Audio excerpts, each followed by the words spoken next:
Welcome, welcome, welcome. I've got my green Red Bull and I'm sorry I didn't wait for you because it's already open, so you didn't get that satisfying ASMR. But we're gonna be talking about all the books that I finished in January. I read 13 books and a half, have to count the halves, so it was a pretty good reading month, I guess. I don't know, I never counted them. I just read and then maybe didn't read for a couple months and then read last year, so I don't know whether it's good or bad, but I mean, like, I'm happy I read at least one book, you know. So here we go. The first book that I finished was A Love Letter to Whiskey. I read on my Kindle, therefore I don't have any physical books, only some, but I'm not gonna get them up anyways. But most of these, except 3, are on Kindle. A Love Letter to Whiskey. I picked up this book because it was advertised as like toxic, fun, I guess not fun to read, but maybe painful, but like in a good way, which I guess I kind of like. I like Magnolia Parks. So that's like the base level of where I'm at. And honestly, I felt like it felt really repetitive. On my Goodreads, I don't really rate books, but if I had to rate it for you, just thought I saw someone. If I had to rate it for you, it would be like 3.25. It just feels right because it was so repetitive. By the end, I was like, okay, well, we're doing like the same situation over and over again. I know there's like, they have different problems between them, keeping them apart, but like, why is it always the same problem? So by the end, I was just trying to finish it, honestly. Actually, it's not even a 3.25, it's just 3. It was kind of disappointing because I was hoping for something fun. At the beginning it was, but then at the end I was like, oh my god, we need to wrap this up. Then I read Before the Coffee Gets Cold. I had this on my TBR for a while. 1, because it was easy to get through, and 2 is because of the concept. There's a cafe, and with certain rules you are able to talk to somebody from the past before your coffee gets cold. And I just felt like that was so, like, that was the formula for pain. That's in my head what I was feeling. I feel like it was going to be a gut-wrenching thing, and I did like how everything connected, even though it's I think 4 short stories, I guess, combined into like one book, but they all connected in some way, and they were all like different situations, which is what I liked because it was very diverse in circumstance. But did it get me crying? No. Rating? See, I never rate, and this is like really hard for me. I guess I would give it like I'm gonna have to think on it. You know, it's been like a month since I read this and I still have to think it over. It's like a good 3.75 because it wasn't the best. Like, I don't think back on it every day, but it was a really, really good read if you want something that kind of feels like real life. Then I read Out on a Limb. I only picked it up because it was advertised as like this cute little romance, and it was a cute little romance, so it was on point. After a one night stand, not both of them get pregnant, only the woman gets pregnant. They kind of have to like figure out what to do about that whole situation because obviously it's a big surprise, but they try and navigate that part of life. And even in the author's note, the author did say something about how it's real for her, like these are the real problems that she faced. And yes, it was real, and it was like a very cute romance, but at the end of the day, was it impactful? Was it memorable? No. So this would be like a 3.75 again. Because it's a short range of stars, okay, I have to reserve my 4 stars for like the good books, and then 5 stars is like out of this world. So I have to be very strict. So take that with a grain of salt. Like when I say like 3.75, it's almost a 4, almost. Then I started the Corrupt series. Listen, I don't know what it is, but I was just in the mood for dark romance, and I tried to start it before, but I felt like it was something that it ended up not being, which is a good thing. I just felt like it wasn't going to be interesting enough, but at the end of the day it was. It wasn't life-changing, but I loved reading it. I enjoyed my time so much. I'm waiting to get to the 3rd book because I feel like Damon Torrance is something else. He's a tortured soul, he's got a lot to work on, but I'm kind of excited for the 3rd book. So I just need to get through the 1st and 2nd. Well, I got through the 1st. The 2nd one I need to get through. And am I particularly inclined to?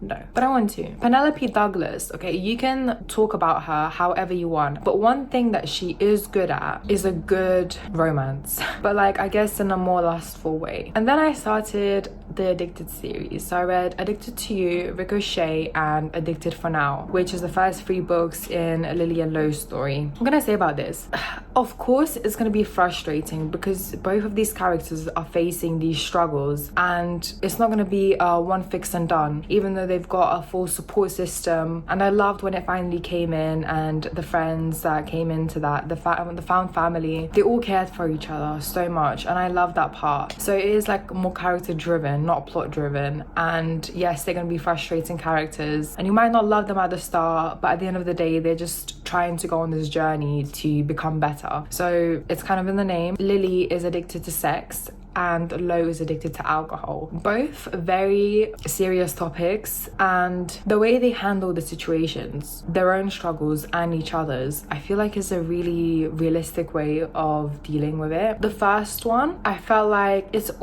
the first book in the series, like it sets everything up. I have to like it.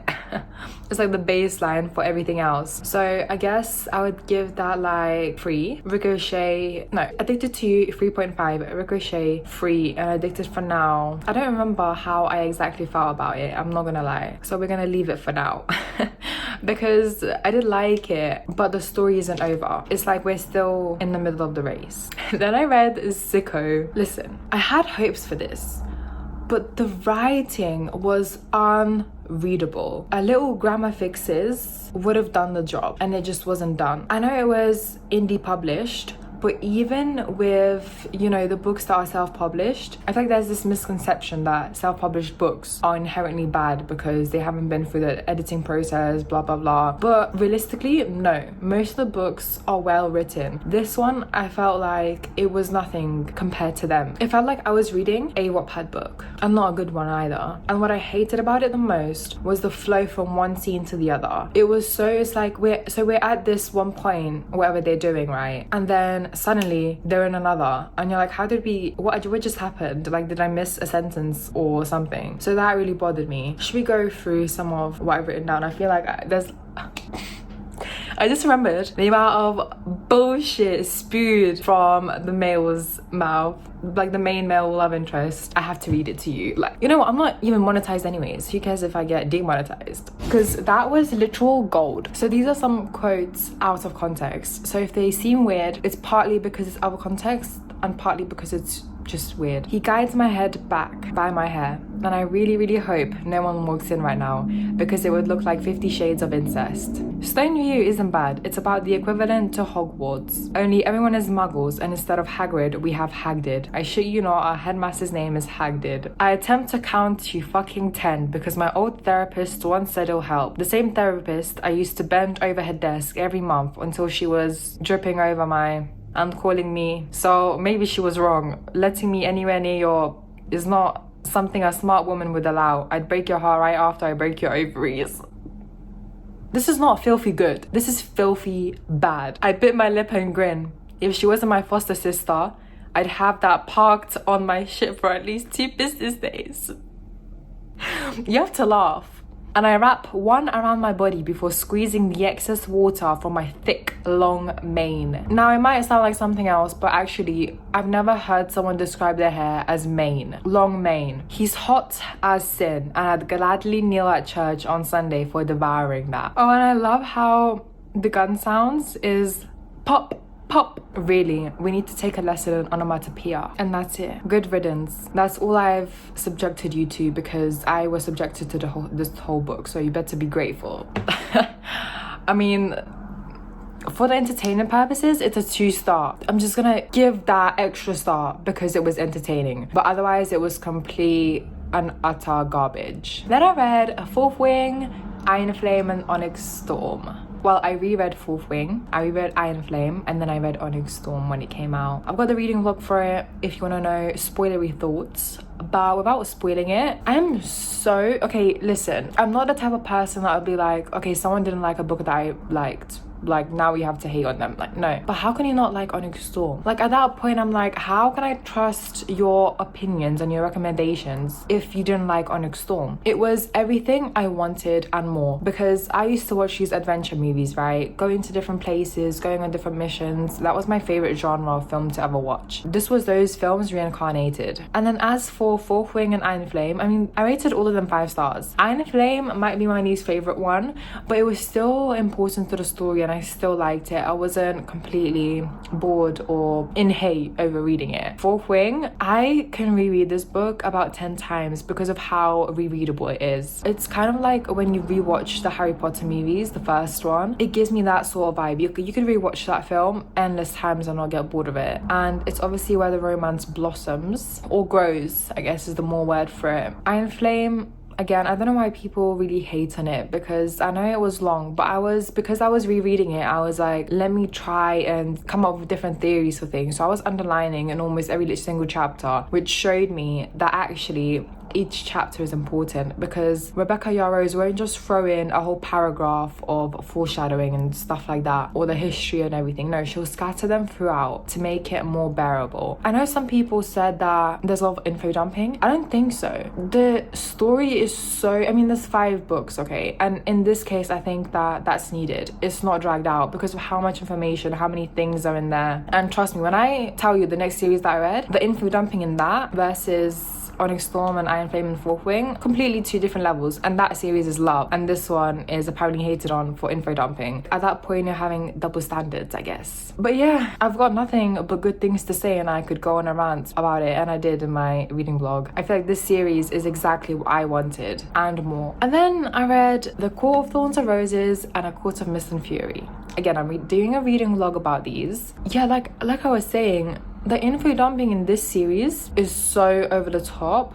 You're reading a textbook. I'm sorry to have to say it, but it's true. And nobody seems to talk about this, and it's between conversations. So their characters would be speaking, they would be recounting histories. So A Court of Thorns and Roses, I mean, it's a Beauty and the Beast retelling, and I never liked Beauty and the Beast in the first place, so it would make sense that I'm not in love with this book. But I think it was necessary to set everything up. I think it was a good start. So A Court of Mist and Fury, I loved the romance, the jealousy, everything about it. I loved it. I think the admission of feelings was a bit too early, but then we got to the plot. So the romance was like up here with how much it was developed, and it was good. It was like up here, the plot was down here, so we need to even the playing field. Court of Thorns and Roses, I would say like a good 3-star. A Court of Mist and Fury, I was so close to putting it at a 4-star, but then I'm like, is it? But I think just the feelings that it invoked in me and how much I loved most of the book, I feel like it has to be a 4-star, but I might change my mind later on. But as of now, it's a 4-star. That's it. Now I do want to touch upon the series that I want to start in the month of February, because I've got too many series on my TBR. I need to cut it down, so I won't be reading standalones per se. The series I want to finish is obviously ACOTAR. I'm kind of excited. I want something new. I'm excited for the last book. If it is good, then it will change my whole perspective on the whole series. Everything depends on that one book. I actually want to start The Cruel Prince,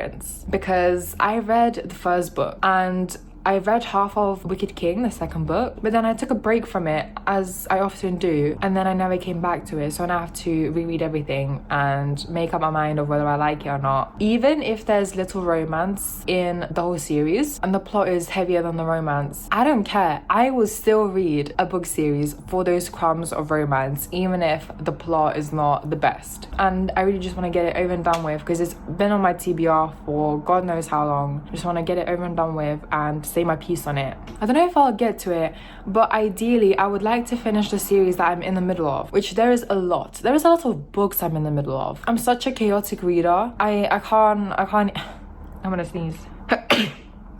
Bless me.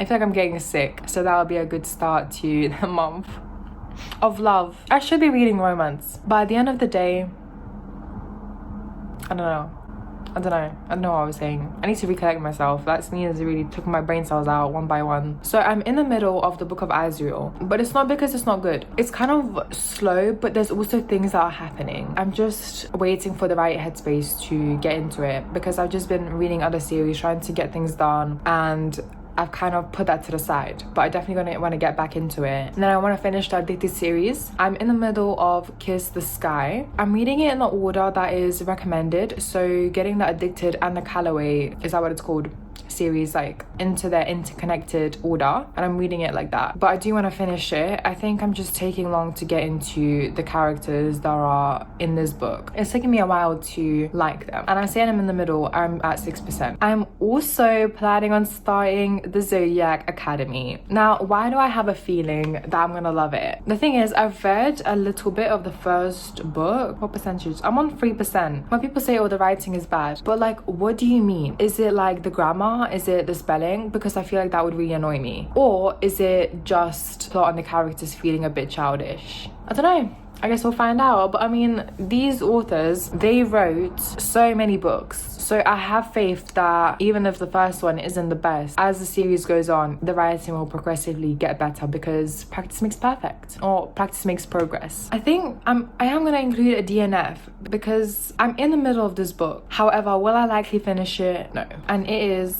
what is it called? The Ruthless Empire by Rena Kent. I picked it up because I felt like it was interesting, but I don't think it's going anywhere. I'm at 41% and I can't even remember what it's about. I won't even put it on my read because this book is just flown out through one side of my brain out the other. It's just a DNF for me. So I've got a lot to get through. I've got the whole Addicted series to get through. I've got ACOTAR to finish. I've got The Cruel Prince, and I've got Zodiac Academy. My reading month is going to be full. I hope so. Which means there's going to be a lot of reading vlogs. I mean, if this is the first video you're watching, just keep in mind a lot of reading vlogs are coming. And yeah, I need to do a thumbnail.